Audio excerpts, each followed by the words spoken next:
Bismillahirrahmanirrahim.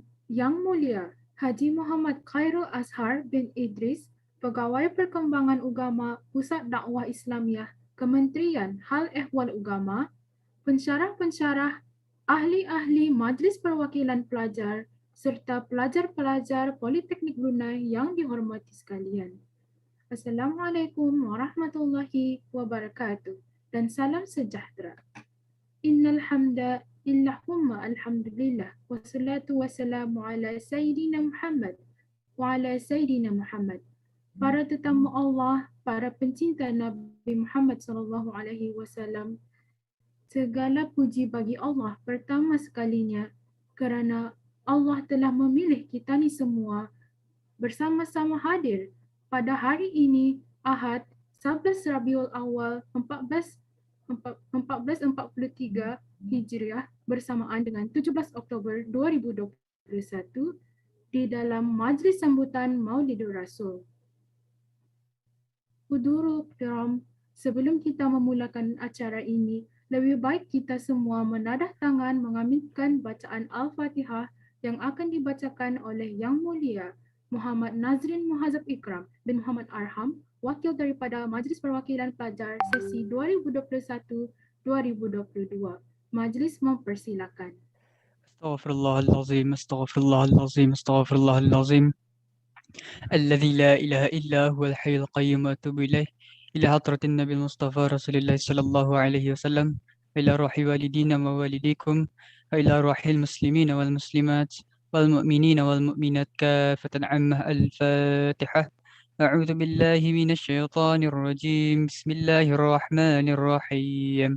الحمد لله رب العالمين الرحمن الرحيم مالك يوم الدين إياك نعبد وإياك نستعين اهدنا الصراط المستقيم صراط الذين أنعمت عليهم غير المغضوب عليهم ولا الضالين آمين.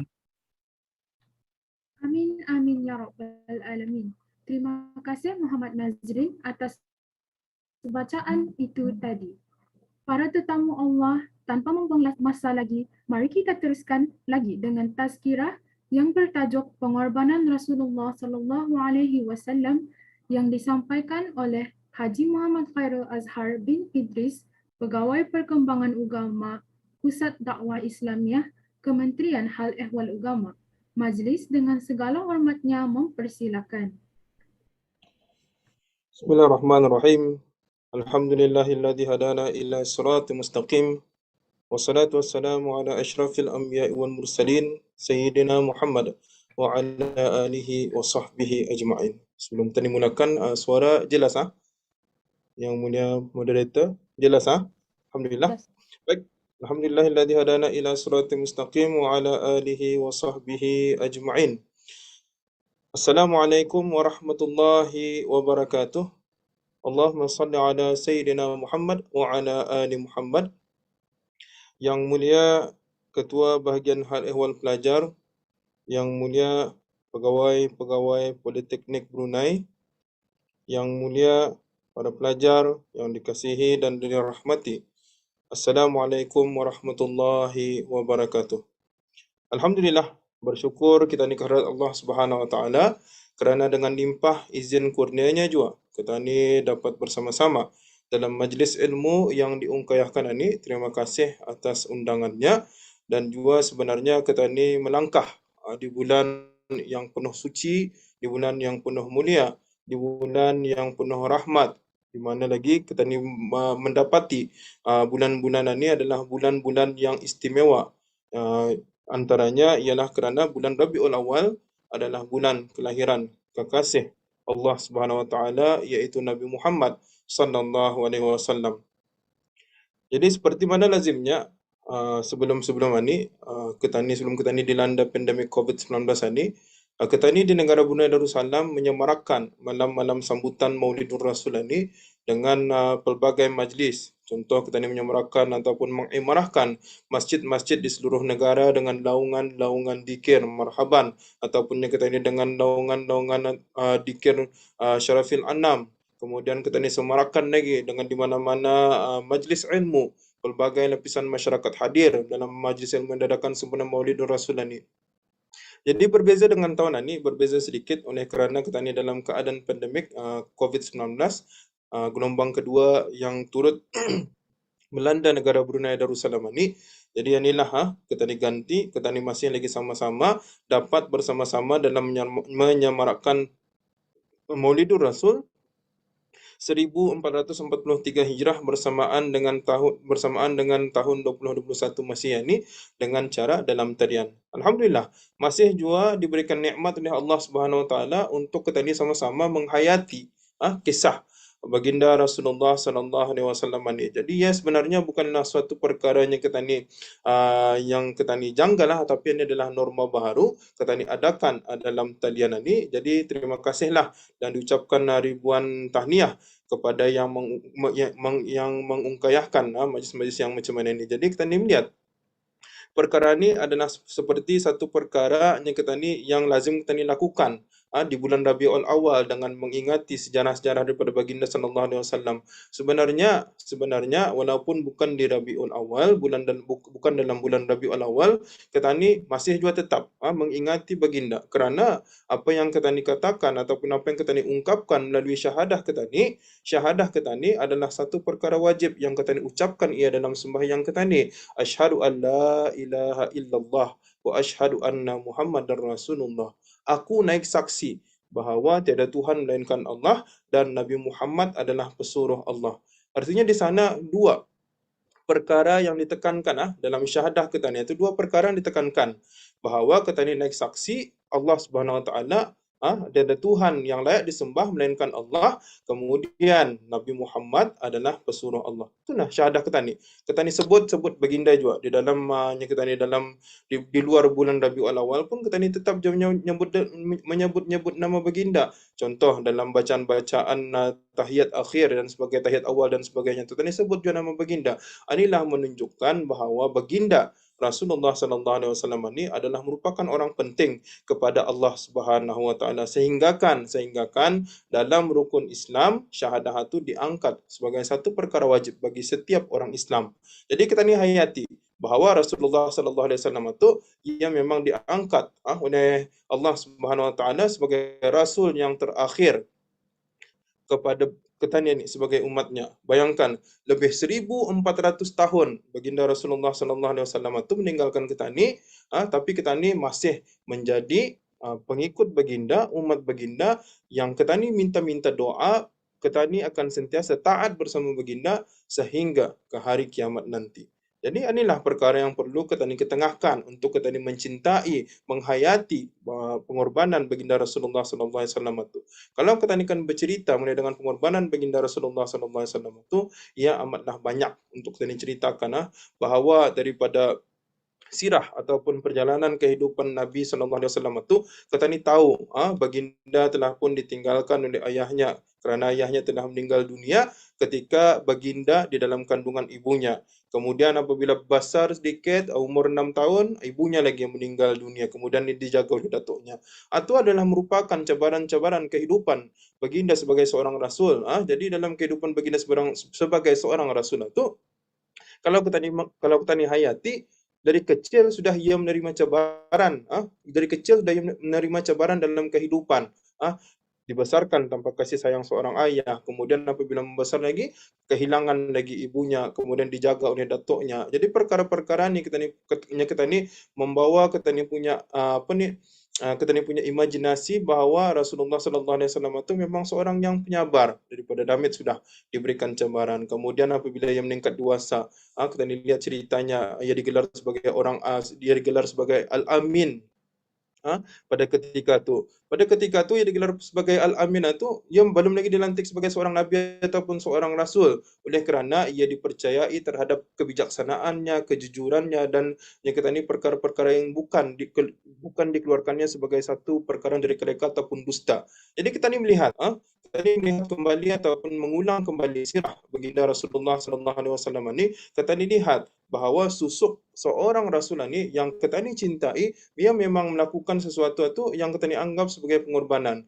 Kalau tidak ada pengorbanan baginda Rasulullah sallallahu alaihi wasallam sampailah ketika ni, maka kita ni masih lagi dalam keadaan kegelapan ataupun jahiliyah, ataupun yang kita ni masih lagi dalam keadaan masyarakat yang huru-hara, sebagaimana yang dikhabarkan kisah yang pada ketika kaum musyrikin Mekah sebelum ada kelahiran baginda Nabi sallallahu alaihi wasallam itu, kehidupan bisdurang penuh dengan kejahiliahan. Maksudnya di sana tu kejahilan itu bisdurang bukanlah orang-orang yang indah berilmu. Durang berilmu, durang terkenal sebagai orang ahli bahasa, ahli sastra, kemudian orang yang berilmu. Tapi masalahnya di sana amalan-amalan yang bisdurang lakukan itu adalah amalan-amalan yang dianggap sebagai jahiliah ataupun jahil. Antara amalan-amalan yang bisdurang lakukan itu adalah menyembah berhala, kemudian menanam anak perempuan hidup-hidup, kemudian endam menghormati kaum wanita, kemudian ia mengambil hak orang-orang lain. Jadi apabila lahirnya seorang yang bernama Muhammad ini, Muhammad bin Abdullah ini, kemudian ia dilantik menjadi Rasulullah sallallahu alaihi wasallam, di sanalah baginda Rasulullah sallallahu alaihi wasallam itu meluruskan satu persatu ataupun yang kita ni mengeluarkan masyarakat Arab pada ketika itu daripada kejahilan. Itulah yang kita ni perlu tahu, baginda lah yang mengeluarkan masyarakat Arab pada ketika itu daripada kejahilan. Jadi kalau kita ni merenung sejarah baginda Rasulullah sallallahu alaihi wasallam itu, baginda berada selama 13 tahun di bumi Mekah, kemudian 10 tahun di bumi Madinah. Semua sekali perjuangan baginda adalah 23 tahun. Jadi ia bukanlah suatu perkara yang kita ni yang sekajap untuk mengusai sesuatu masyarakat menjadikan ia bertamadun ni, ataupun yang kata ni untuk kita ni mengubah akhlak sesuatu masyarakat itu, sehingga kan baginda Rasulullah pun berupaya mengubah kejahilan itu, sehingga kan perjuangan ataupun dakwah baginda itu diadakan selama 23 tahun campur Makkah dan Madinah. Jadi bila kita ni melihat bahawa Rasulullah sallallahu alaihi wasallam ni adalah orang yang dipertanggungjawabkan Allah ke atasnya.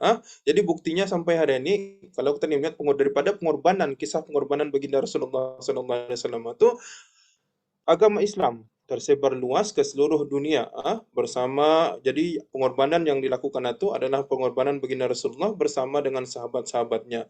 Jadi kita ni melihat Rasulullah sebenarnya adalah insan yang mulia, yang dijadikan contoh dan ikutan oleh seluruh manusia di alam ini. Termasuklah kita ni sebagai umatnya yang membuktikan bahawa jiwa dan raga Rasulullah sallallahu alaihi wasallam itu diserahkan seluruhnya untuk memastikan agama Allah Subhanahu wa taala ni terus subur di atas muka bumi ini. Kita ni bayangkan ada berjuta-juta pengikut baginda Rasulullah sallallahu alaihi wasallam. Berbeza dengan kita ni ada pengikut, tapi pengikut-pengikut kita ni bayangkan di laman-laman sosial media atau pengikut-pengikut kita ni, tapi pengikut-pengikut baginda Rasulullah tidak pernah ada benda-benda yang berteknologi macam ini, tapi baginda Rasulullah mempunyai berjuta-juta pengikut. Inilah kehebatan baginda, oleh kerana pengorbanan yang baginda lakukan itu adalah sangat banyak, sehingga kan Islam ini menyerlah ataupun tersebar ke seluruh dunia ni. Jadi bila kita ni melihat firman Allah Subhanahu wa taala yang disebutkan di dalam surah Al-Ahzab ayat 21, A'udzubillahi minasyaitonir rajim. Bismillahirrahmanirrahim. Laqad kana lakum fi Rasulillahi uswatun hasanah liman kana yarjullaha wal yawmal akhir wa dzikrullaha katsira.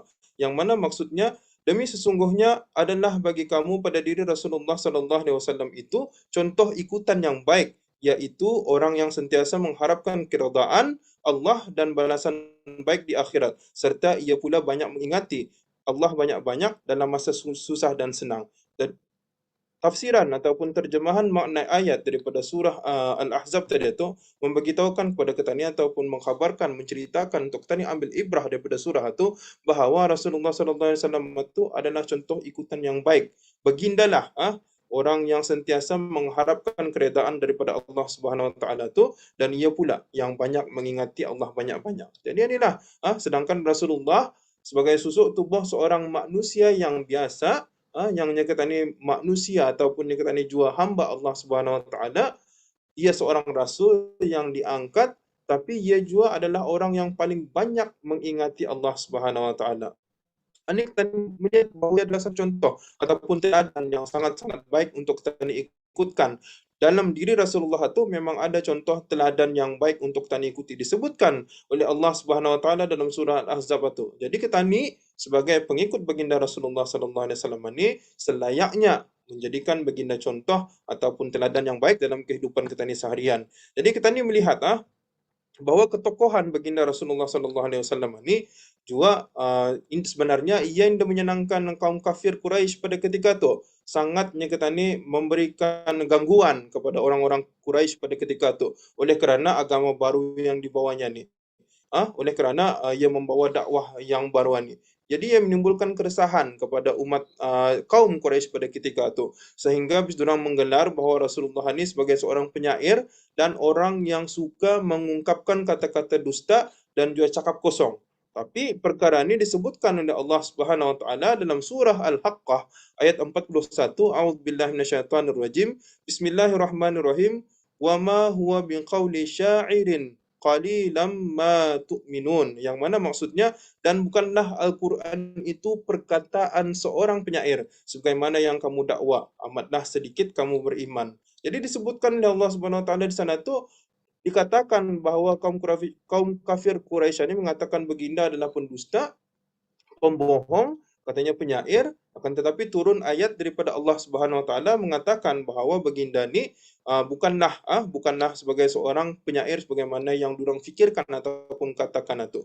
Jadi pengorbanan yang dilakukan oleh Rasulullah Sallallahu Alaihi Wasallam ini amatlah jelas. Walaupun yang kita ni baginda dihina, walaupun yang kita ni baginda ditohmah ataupun yang kita ni dikeji, tapi baginda tetap juga menjalankan misi dakwahnya itu untuk memalingkan kaum kafir Quraisy pada ketika itu supaya Rasulullah Sallallahu Alaihi Wasallam ini supaya umat kafir Quraisy pada ketika itu bersama dengan Rasulullah untuk mendalami ajaran-ajaran Islam ini, untuk kembali kepada jalan yang benar dan menjadi satu bangsa yang bertamadun.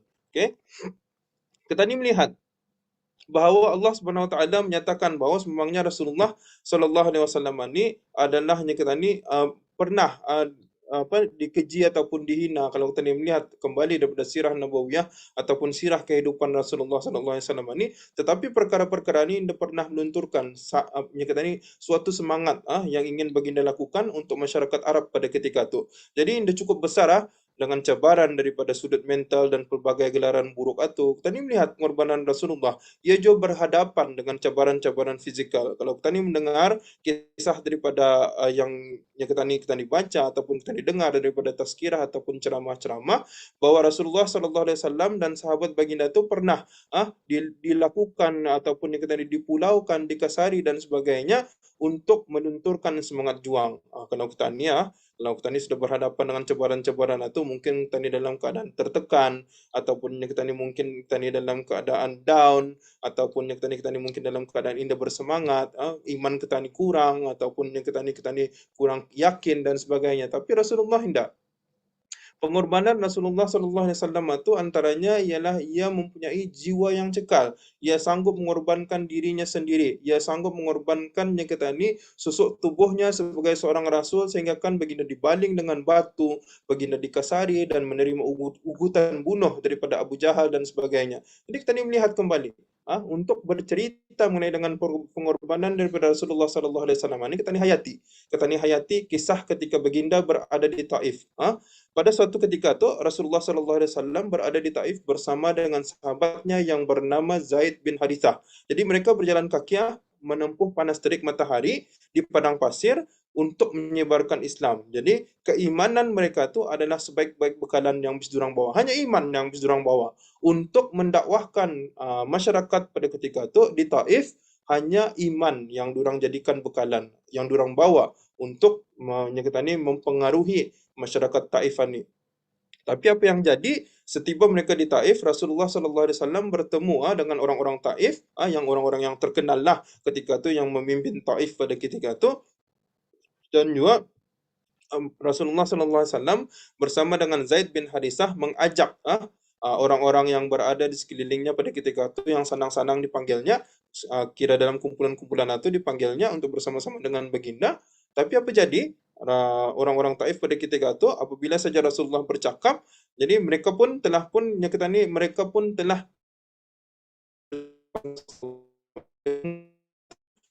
beriman kepada kamu. Aku tidak akan beriman kepada kamu. Setelah Rasulullah SAW menyelesaikan cakapnya untuk memalingkan semua orang kafir pada ketika itu ke jalan yang diredai Allah. Tapi apa kata orang Taif pada ketika itu?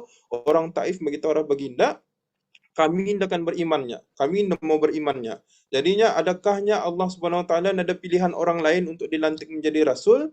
Jadi itulah kata-kata ataupun tohmahan yang dilemparkan kepada baginda Rasulullah SAW. Jadi pada ketika itu, tidak cukup dengan hanya kita ini dikasari dengan cakap-cakap kasar dan sebagainya itu. Bisdurang pula melakukan memelagau penduduk-penduduk Taif pada ketika itu untuk mengelilingi Rasulullah SAW, sehingga kan cakap-cakap dihina ataupun ditohmah ataupun dikeji Rasulullah SAW itu tidak cukup dengan perkataan, bisdurang juga membaling Rasulullah SAW itu dengan batu bersama dengan Zaid bin Harisah, kemudian mengampas ataupun sehingga kan kanak-kanak kecil pada ketika itu juga sama juga turut mengumban baginda Rasulullah SAW ini dengan batu. Setelah bisdurang mengumpul orang-orang Taif pada ketika itu sampai di maksudnya di kiri dan kanan baginda Rasulullah SAW itu dikerumuni, dan baginda lalu pada ketika itulah baginda Rasulullah SAW diumban dengan batu, dan jom mereka merejam betis Nabi Rasulullah SAW sehingga kan kaki Nabi pada ketika itu berlumuran dengan darah. Juga bersama dengan sahabat Zaid bin Harisah, kepalanya juga turut berdarah kerana balingan ataupun umbanan daripada masyarakat Taif pada ketika itu. Jadi kita ini melihat bahawa di sana terserahlah pengorbanan Rasulullah SAW hanya untuk menegakkan Islam. Baginda Rasulullah indah beramai-ramai. Baginda Rasulullah mana ada membawa kawan-kawan ataupun sahabat-sahabat yang lain. Cukup saja ia bersama dengan Zaid bin Harisah. Berdua saja ke kota Taif. Sedangkan kota Taif memang ramai kaum kafir ataupun musyrikin. Sebenarnya harapan baginda Rasulullah SAW itu adalah untuk membawa penduduk Taif ini beriman. Untuk membawa penduduk Taif ini beriman kepada Allah SWT. Itu saja. Tapi apa yang baginda perolehi apabila berada di Taif, baginda dibaling dengan batu sehingga kan melukakan anggota tubuh baginda Rasulullah SAW. Sampai di sana baginda pun berdoa. Baginda berdoa supaya penduduk Taif ini ia beriman kepada Allah Subhanahu Wa Taala, sehingga kan turun malaikat Jibril alaihi salam. Kalau sekiranya baginda Rasulullah mau penduduk Taif itu dihancurkan, maka boleh juga dihancurkan, kata malaikat Jibril. Tapi apa kata baginda? Kata baginda yang tidak mau menghancurkan penduduk Taif itu, ini semua adalah kerana kesalahan daripada ataupun kelemahan daripada baginda sendiri. Oleh sebab itulah penduduk Taif indah mengenal Allah. Cuba kita ini lihat pengorbanannya. Pengorbanan daripada baginda Rasulullah SAW itu setelah ia mendakwah orang-orang yang berada di Taif, kemudian dakwahnya itu ditolak oleh penduduk Taif, baginda berdoa kepada Allah bahawa semua ini adalah kerana kelemahannya sebagai seorang rasul, kerana kelemahannya menyampaikan dakwah. Kita ini lihat, dalam menyampaikan dakwah, baginda Rasulullah SAW itu ia cukup berlembut. Ia indah menghancurkan penduduk Taif. Padahal boleh saja. Kalau Rasulullah SAW itu kan menghancurkan penduduk Taif, boleh saja. Ia minta sejarah malaikat Jibril kerana doa daripada baginda Rasulullah SAW itu memang akan dimakbulkan oleh Allah. Tapi apa yang Rasulullah buat? Rasulullah mendoakan kepada Allah bahawa semua ini adalah kelemahannya, adalah kerana salahnya. Kenapa penduduk Taif itu indah ingat kepada Allah ataupun indah mau menerima ajarannya. Dan ini lihat pengorbanannya di sana. Jadi pengorbanan yang seterusnya bila kita ni melihat adalah dalam peristiwa hijrah, peristiwa besar. Tadi Taif itu ia berlaku 3 tahun sebelum hijrah, tapi hijrah ini berlaku setelah peristiwa di Taif itu. Jadi bila kita melihat hijrah Rasulullah SAW dari Makkah ke Madinah ini, juga sebenarnya kita ni dapat melihat pengorbanan, banyak pengorbanan yang baginda lakukan pada ketika itu. Jadi banyak perkara juga yang boleh kita ni ambil pengajaran daripada peristiwa hijrah ni. Antaranya adalah untuk menunjukkan betapa Rasulullah SAW itu berusaha sehabis baik untuk memastikan bahawa Islam ini dapat terus berkembang dengan luas, dan perancangan rapi itu telah pun diatur oleh baginda Rasulullah SAW.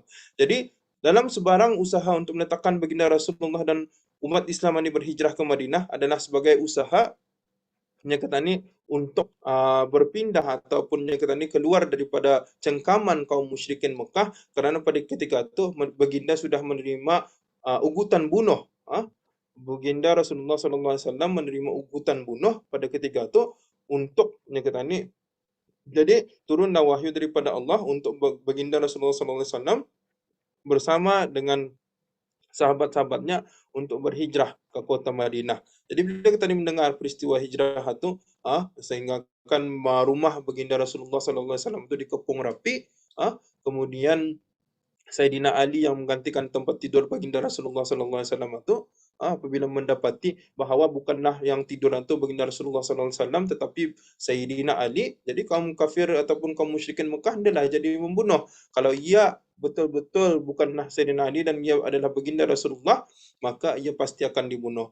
Jadi baginda Rasulullah SAW bukan melarikan diri tu, baginda berhijrah di atas wahyu daripada Allah Subhanahu Wa Taala. Sebab itu kalau kita ni mendengar, ia adalah satu kisah yang kita ni yang sangat menarik ataupun yang kita ni yang sangat istimewa. Kita ni bayangkan di luar rumah baginda Rasulullah SAW itu baginda dikepung rapi.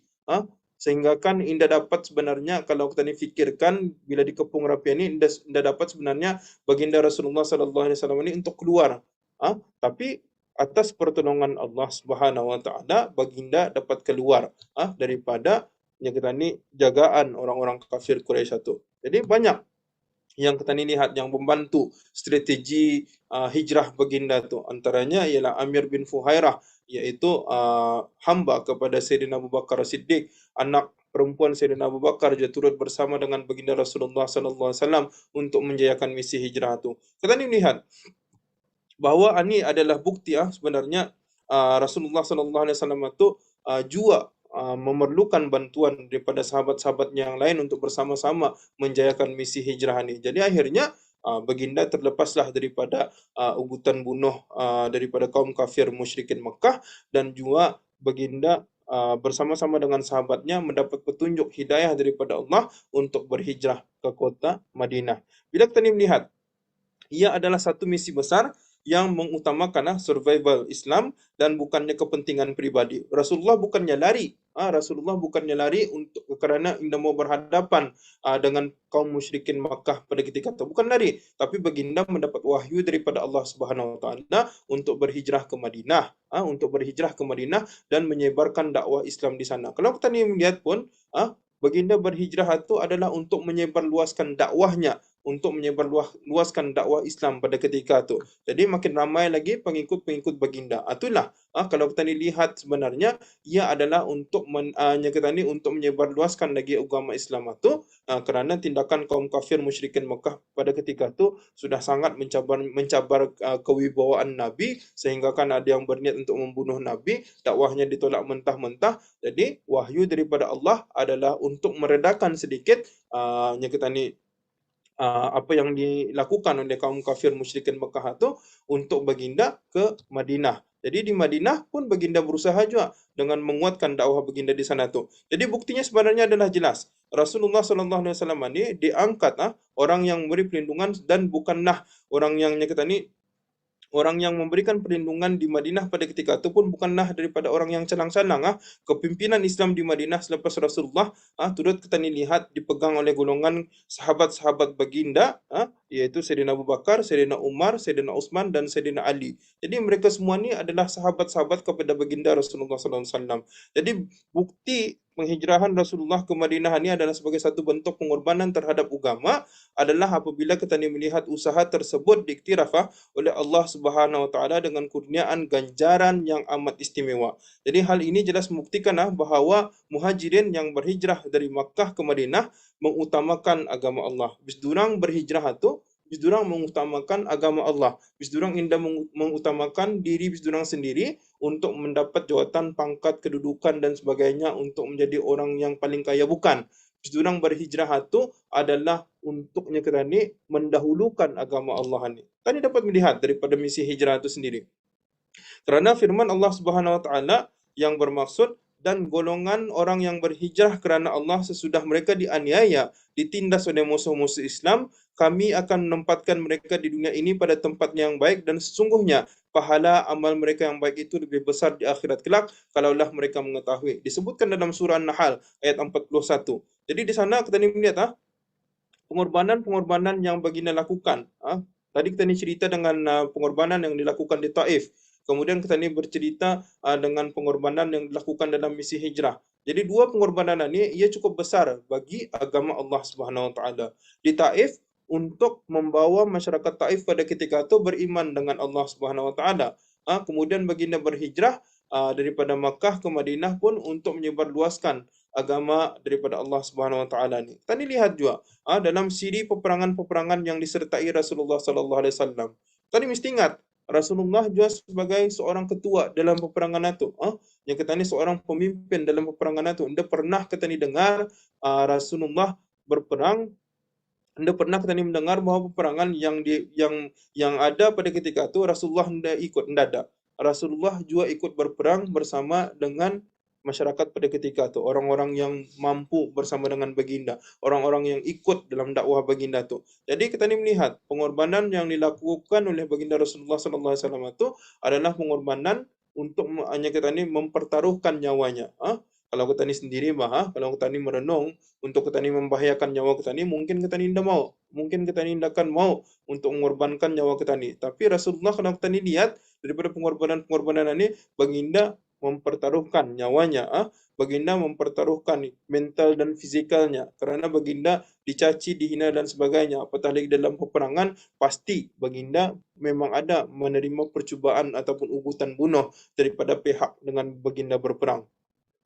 Jadi walau bagaimanapun kalau kita lihat dalam peperangan Uhud misalnya, menggambarkan betapa usaha yang dilakukan untuk menegakkan agama Islam ini. Jadi dalam peperangan itu perang sebenarnya diakhiri dengan kemenangan, tapi ia kita ni lihat semangat pengorbanan daripada Rasulullah sallallahu alaihi wasallam ini tidak pernah luntur walaupun pernah berhadapan dengan kekalahan.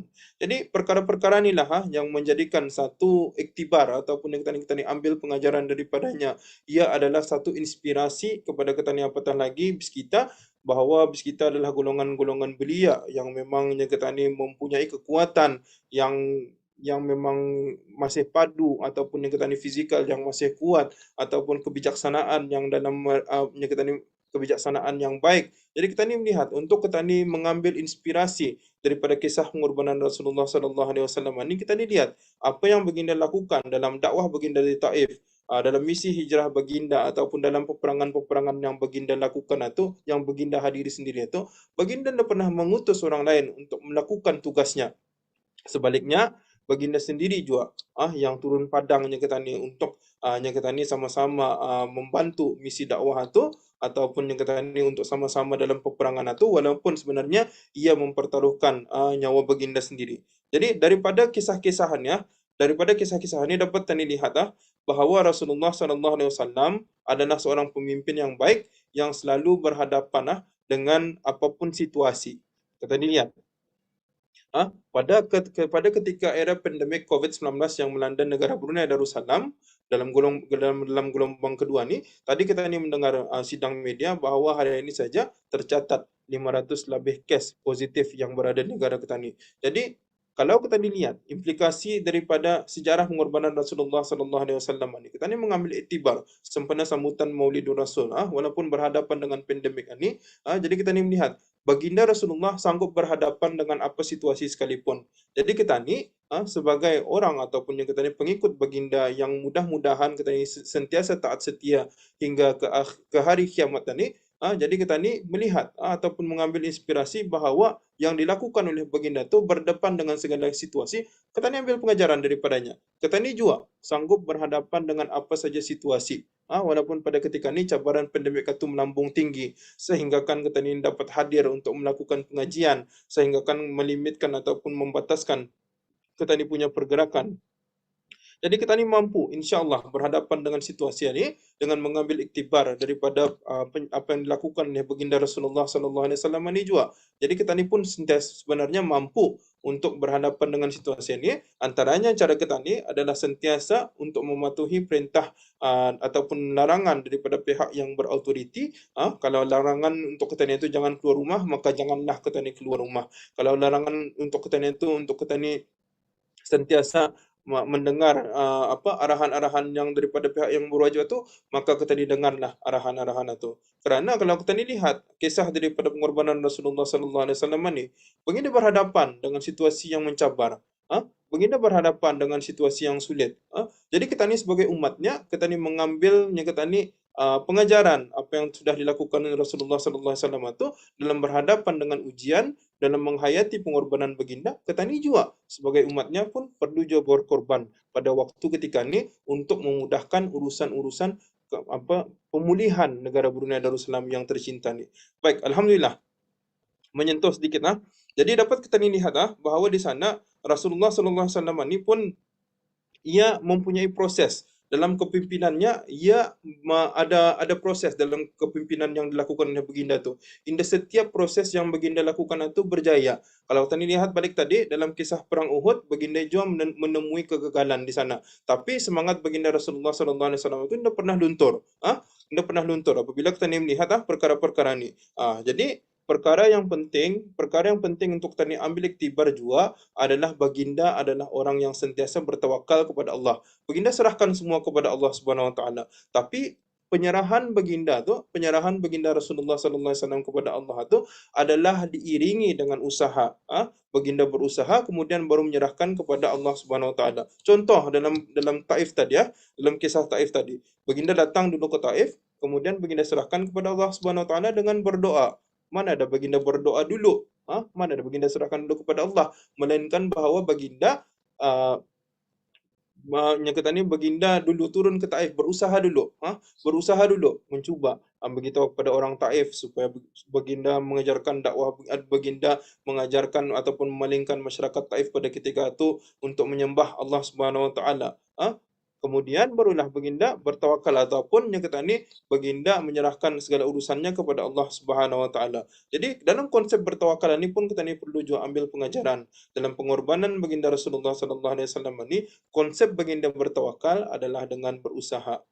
Jadi diiringi usaha tu diiringi barulah kita ni iringi dengan doa. Jadi kita ni ambil pelajaran daripadanya. Pada waktu ketika ni kita ni pun adalah orang yang bertawakal. Tapi tawakal kita itu bukanlah tawakal semata-mata, bukan menyerahkan kepada Allah semata-mata, melainkan kita ni harus berusaha juga. Contoh dalam keadaan ketika ni, kalau sudah wabak pandemik COVID-19 ni, ia masih lagi kita dalam community spread ni, masih lagi berada dalam tahap yang stabil. Kalau kita ni keluar rumah dengan indah memakai sungkup muka, kemudian kita ni bertawakal kepada Allah Subhanahu Wa Taala, adakah tawakal kita ni itu sesuai?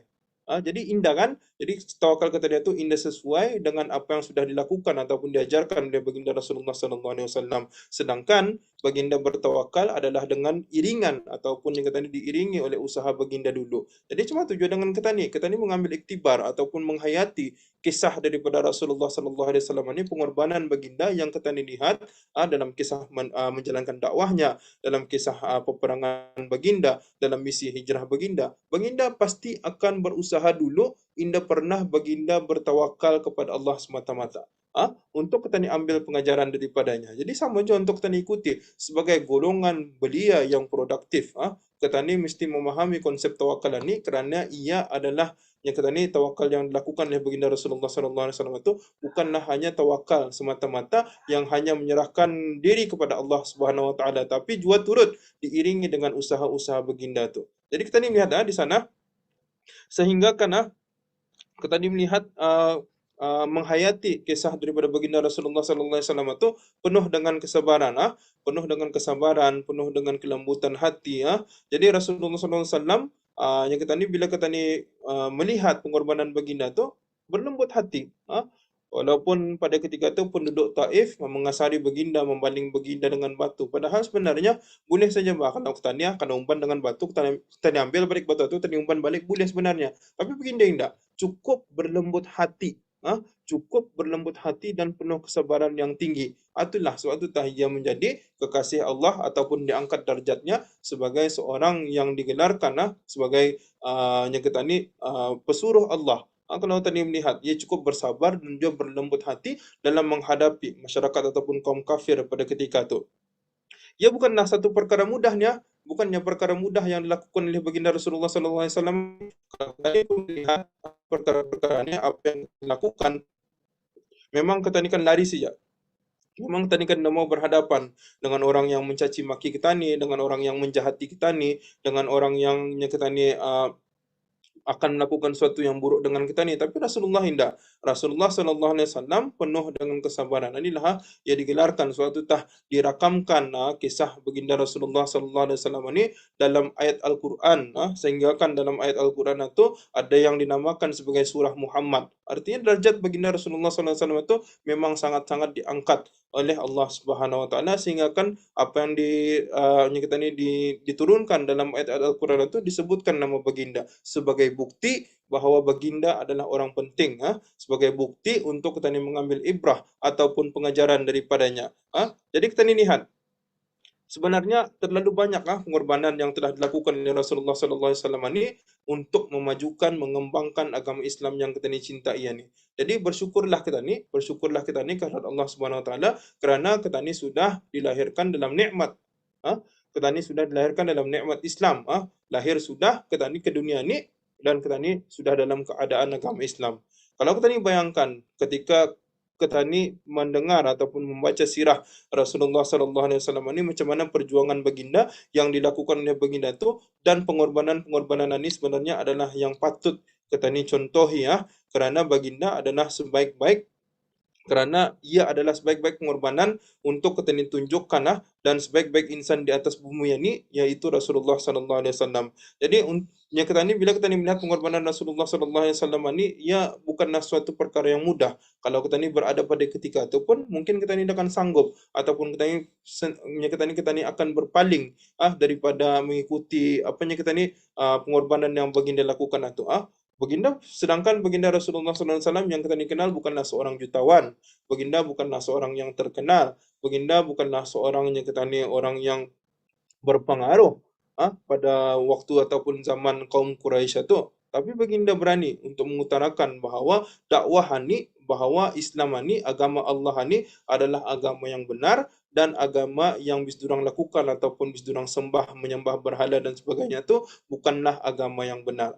Jadi keberanian daripada pengorbanan Rasulullah SAW itu memberikan pengajaran kepada kita ni. Jadi persoalannya, adakah kita ni benar-benar menghayati pengorbanan Rasulullah SAW ini sampai ke hari ini? Adakah kita ni membawa pengorbanan Rasulullah SAW itu dalam kehidupan kita ni? Jangan tajauh. Kita ni ambil saja. Adakah kita ni menghayati kisah pengorbanan Rasulullah SAW itu dalam usaha kita ni untuk belajar?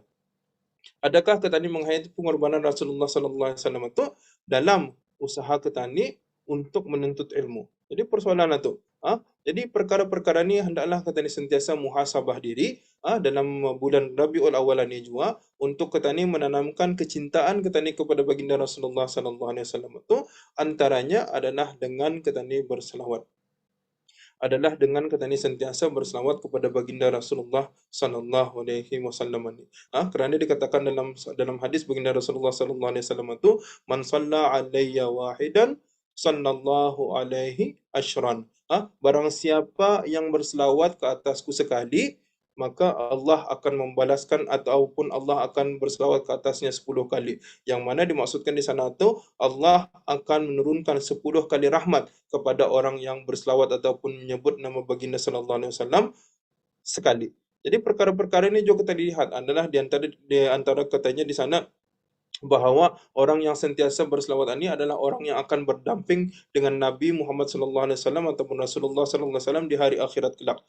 Untuk menanamkan rasa kecintaan kita ni kepada baginda, kata ni hendaklah sentiasa banyak-banyak berselawat, jangan putus-putus berselawat, dan juga kata ni mengamalkan sunnah-sunnah baginda sallallahu alaihi wasallam. Apa sunnah-sunnah baginda? Antaranya ialah dengan menghadiri majlis ilmu, dengan mengadakan majlis ilmu yang bermanfaat tadi, ataupun sunnah-sunnah dalam kehidupan seperti menggunakan makan dengan tangan kanan, ataupun yang kata ni dengan membaca doa selepas kata ni bangun daripada tidur, ataupun kata ni yang kata ni melakukan sunnah-sunnah baginda ni dengan berpakaian yang bersih, ataupun kita ni perlu ambil iktibar daripadanya. Jadi lazimkanlah yang kita ni rasa kecintaan kita ni kepada baginda Rasulullah sallallahu alaihi wasallam ni, apatah lagi dalam bulan kenabian ini untuk kita ni sama-sama menghayati kisah-kisah pengorbanan Rasulullah sallallahu alaihi wasallam sebagai pengajaran dalam kehidupan kita ni, untuk kita ni banyak-banyak muhasabah diri kita ni, apatah lagi kita ni bulan kenabian ni, bulan Rabiul Awal ni, walaupun yang kita ni tidak pernah berjumpa dengan baginda Rasulullah sallallahu alaihi wasallam, tapi kita ni haruslah menanamkan rasa kecintaan kita ni kalau kita ni mau syafaat baginda. Kalau kita ni mau syafaat baginda Rasulullah sallallahu alaihi wasallam di akhirat nanti, kita ni mesti banyak-banyak menyebut nama baginda, kita ni mesti banyak mengamalkan sunnah-sunnah baginda, kita ni mesti banyak menanamkan kecintaan kepada baginda Rasulullah sallallahu alaihi wasallam sebagaimana Rasulullah mencintai umatnya, walaupun dah pernah berjumpa umatnya yang berjuta-juta ni, tapi baginda sentiasa menyebut umat-umatnya ni dulu.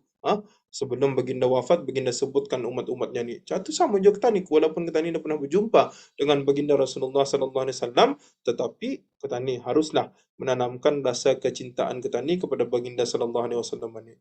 Alhamdulillah, insyaAllah sampai di sana saja. Mungkin tazkirah yang panjang sedikit, jadi diserahkanlah, mudah-mudahan kita ni dapat manfaat daripadanya dan juga dapat mengambil iktibar juga pengajaran dalam majlis ilmu pada kali ini, dan seterusnya diserahkanlah kepada yang mulia moderator. Alhamdulillah. Ribuan terima kasih kepada Ustaz atas tazkirah itu tadi. Hadirin sekalian, acara dilanjutkan lagi dengan bacaan doa arwah, doa tolak bala dari menghindari diri dari wabak COVID-19 yang akan diketuai oleh Muhammad Nazrin Muhazzab Ikram bin Muhammad Arham. Majlis mempersilakan. Astaghfirullahaladzim. Bismillahirrahmanirrahim. Alhamdulillahi Rabbil Alamin, wassalatu wassalamu ala ashrafil anbiya wal mursalin Sayyidina Muhammad wa ala alihi wa sahbihi ajma'in. Allahumma salli ala Sayyidina Muhammad salatan tunjina biha min jami'i ahwali wal afat wa taqdi lana biha jami'al hajat wa tatahhiruna biha min jami'is sayyi'at wa tarfa'una biha 'indaka 'ala ad-darajat wa tuballighuna biha aqsal ghayat من جميع الخيرات في الحياة وبعد الممات وعلى آله وصحبه وسلم تسليما كثيرا برحمتك يا أرحم الراحمين. سبحانك لا نحصي ثناء عليك أنت كما أثنيت على نفسك، فلك الحمد حتى ترضى، ولك الحمد إذا رضيت، ولك الحمد بعد الرضا. اللهم صل وسلم على سيدنا محمد في الأولين، وصل وسلم على محمد في الآخرين، وصلي وسلم على سيدنا محمد في الملأ الأعلى إلى يوم الدين. صلي وسلم على سيدنا محمد حتى ترث الأرض ومن عليها وأنت خير الوارثين. اللهم أوصى وتقبل واجعل ثواب ما قرأناه من القرآن العظيم وما هللناه من لا إله إلا الله وما سبحناه وما قلناه من يا الله وما صليناه على النبي صلى الله عليه وسلم في هذه الساعة المباركة، هادية منا واصلة ورحمة منك نازلة وبركة شاملة نهديها ونقدمها إلى حضرة النبي محمد صلى الله عليه وسلم، ثم إلى أرواح أزواجه وآله وأصحابه والتابعيهم بإحسان إلى يوم الدين، ثم ثوابا مثل ثواب ذلك مع مزيد برك وإحسانك إلى أرواح من اجتمعنا ها هنا بسببهم، وخصوصا إلى روح المرحومة هجر غاية بنت هاجم يوسف، أصوله وفروعه ومن ينتسب إليه أجمعين. أوصل اللهم ثواب ذلك منا إليهم، واجعله نورا يسعى ويتلأ بين أيديهم، واجعله فكاكا لهم من النار وسترا لهم من النار وفداء لهم من النار، ونجاة لهم من النار. اللهم اغفر لهم وارحمهم وعافهم واعف عنهم. اللهم اغفر لهم وارحمهم وعافهم واعف عنهم. اللهم اغفر لهم وارحمهم وعافهم واعف عنهم. ثم ثوابا مثل ثواب ذلك إلى أرواح والدينا ومشايخنا ووالديهم وجميع المسلمين والمسلمات والمؤمنين والمؤمنات من مشارق الأرض إلى مغاربها. اللهم اجعلها في صحائفنا وصحائف والدينا ومشايخنا ووالديهم والسادات الحاضرين ووالديهم عم الجميع برحمة ورضوان، وأدخلنا وإياهم في فسيح الجنان يا حنان يا منان يا بديع السماوات والأرض يا ذا الجلال والإكرام. اللهم انقلهم من ضيق القبر واللحود إلى جنتك جنة الخلود، إلى ظل ممدود وماء مسكوب وفاكهة كثيرة لا مقطوعة ولا ممنوعة وفرش مرفوعة مع الذين أنعمت عليهم من النبيين والصديقين والشهداء والصالحين وحسن أولئك رفيقا يا أرحم الراحمين. يا أيتها النفس المطمئنة ارجعي إلى ربك راضية مرضية فادخلي في عبادي فادخلي جنتي. ربنا آتنا في الدنيا حسنة وفي الآخرة حسنة وقنا عذاب النار. صلى الله على سيدنا محمد وعلى آله وصحبه وسلم والحمد لله رب العالمين. الفاتحة. أعوذ بالله من الشيطان الرجيم. بسم الله الرحمن الرحيم. الحمد لله رب العالمين الرحمن الرحيم مالك يوم الدين إياك نعبد وإياك نستعين اهدنا الصراط المستقيم صراط الذين أنعمت عليهم غير المغضوب عليهم ولا الضالين آمين. من بسم الله الرحمن الرحيم. الحمد لله رب العالمين الصلاة والسلام على سيدنا محمد وعلى آله وصحبه أجمعين. لا إله إلا أنت سبحانك إني كنت من الظالمين. لا إله إلا أنت سبحانك إني كنت من الظالمين. لا إله إلا أنت سبحانك إني كنت من الظالمين. نعوذ بكلمات الله التامات من شر ما خلق.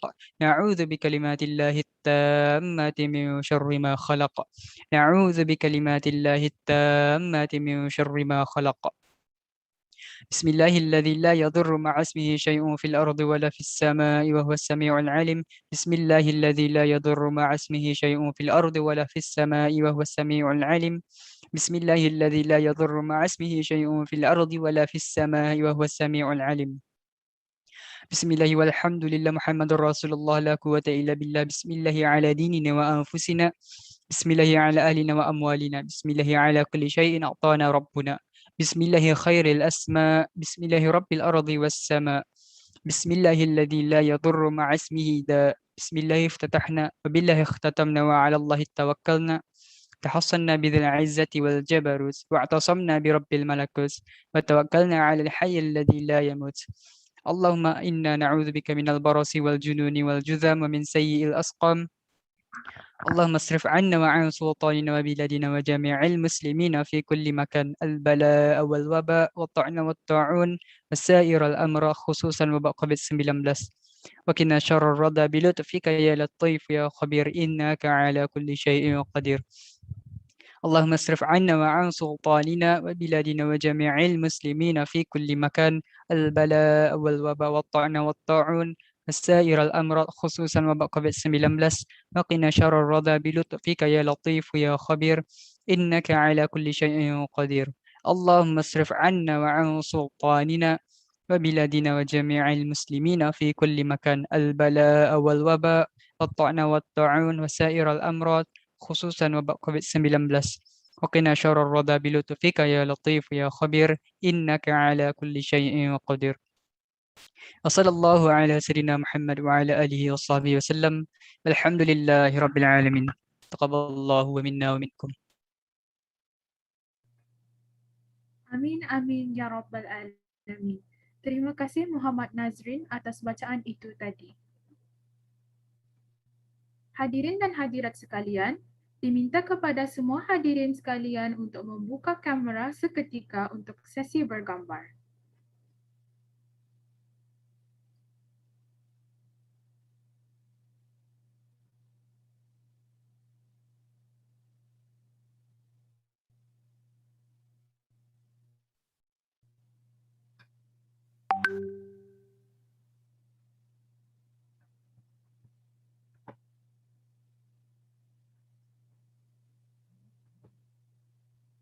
Okey.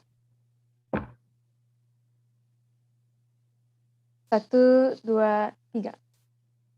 Okay, second page. 1, 2, 3. Then the third one lagi. 1, 2, 3. Okay, thank you. Terima kasih, Daf. Alhamdulillah, kita sampai sudah di penghujung acara. Jadi, para tetamu Allah, dengan serendah-rendah kami ingin memohon maaf atas segala kekurangan dan kesilapan kami dalam mengendalikan majlis ini. Untuk makluman hadirin dan hadirat sekalian, bagi rekod kehadiran, diminta kerjasama pelajar-pelajar Politeknik Brunei untuk mengimbas kod QR yang tertera di skrin serta boleh meninggalkan ruangan Zoom sebaik sahaja acara ini selesai. Juga sebagai peringatan, pada esok malam, kita akan mengadakan acara kemuncak iaitu tazkirah yang bertemakan Rasulullah Kekasih Allah, Kekasihku Dunia Akhirat, disampaikan oleh Dr. Nuralizam bin Haji Ali Akbar, penolong Profesor Dekan Fakulti Syariah Kubu SB, dan dilanjutkan dengan bacaan dikir Syarafil Anam, Tausyih dan dikir Marhaban.